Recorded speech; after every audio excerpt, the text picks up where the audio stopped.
আজকে কি মাছ করছো গো? আজকের এই দেশি মাগুর খুব গরম পড়েছে, দেশি মাগুর মাছ আজকে রান্না হবে। এই কাটছি, দেখো দেখানো হচ্ছে দেশি মাগুর মাছ।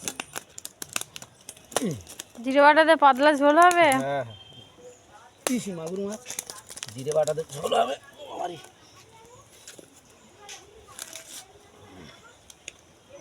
কাটা হচ্ছে,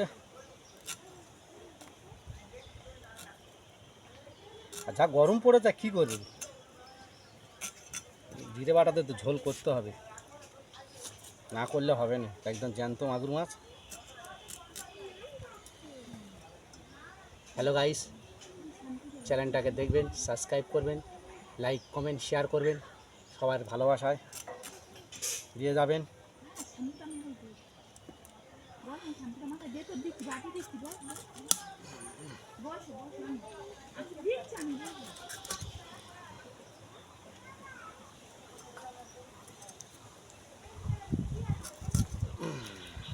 রে ডিম হয়ে গেছে রে।